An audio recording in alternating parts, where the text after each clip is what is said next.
নমস্কার বন্ধুরা, মন্টিস কিচেনে আপনাদের স্বাগত। আজকে একটি রেসিপি নিয়ে চলে এসেছি, চিংড়ি মাছ দিয়ে বেগুন ভর্তা রেসিপি। আপনারা একবার বাড়িতে ট্রাই করে দেখতে পারেন।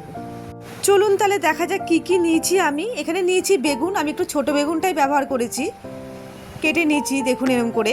নিয়েছি চিংড়ি মাছ, পেঁয়াজ কুচি, রসুন, কাঁচা লঙ্কা কুচি, টমেটো, ধনেপাতা, 4টে শুকনো লঙ্কা। এবার কড়াইয়ের মধ্যে দিয়ে দেবো সরষের তেল। এবার সরষের তেল গরম হয়ে গেছে, একটা একটা করে বেগুন ছেড়ে দেব। দিয়ে দেব স্বাদ মতো নুন। এবার একটু নাড়াচাড়া করে দিয়ে দেব টমেটো, গোটা রসুন, 4টে শুকনো লঙ্কা, সামান্য একটু হলুদ গুঁড়ো। এবার সমস্ত কিছু দিয়ে লাল লাল করে ভেজে নেব। টমেটো আপনারা গোটা গোটাও দিতে পারেন, আর বেগুনটা আপনারা বড় বড়ও নিতে পারেন। বড় বেগুন হলে মাঝখান দিয়ে কেটে নেবেন। ব্যাস আমার লাল লাল করে ভাজা হয়ে গেছে দেখুন,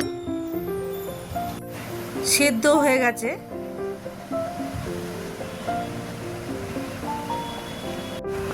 এবার উঠিয়ে নেব। এবার একটি মিক্সিং জারে দিয়ে ভালো করে পেস্ট করে নেব। পেস্ট হয়ে গেছে, একদম এরমভাবে করবেন। এবার চিংড়ি মাছে সামান্য একটু নুন, হলুদ গুঁড়ো দিয়ে মেখে রেখে দেব। এবার ওই কড়াইয়ের মধ্যে দিয়ে দেব সরষের তেল। এবার পেঁয়াজ কুচিটা দিয়ে দেব, দিয়ে একটু ভাজা ভাজা করে নেব। হালকা লাল হয়ে আসলেই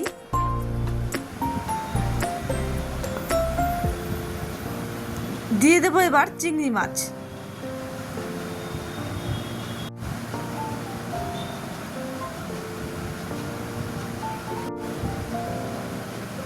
এবার দিয়ে দেবো একটু শুকনো লঙ্কার গুঁড়ো।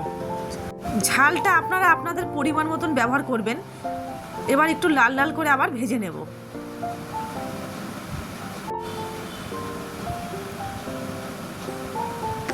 ব্যাস আমার ভাজা হয়ে গেছে দেখুন। এবার দিয়ে দেব বেগুনের পেস্টটা।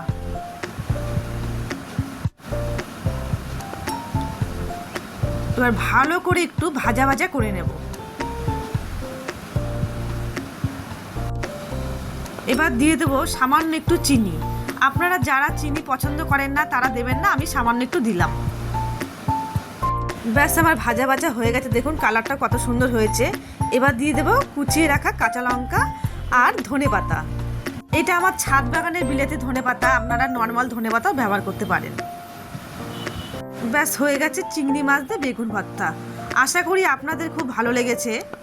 যারা ফেসবুক থেকে দেখছেন চ্যানেলটিকে একটু ফলো করে দিয়েন, আর যারা ইউটিউব থেকে দেখছেন চ্যানেলটিকে তারা সাবস্ক্রাইব করে দিয়েন।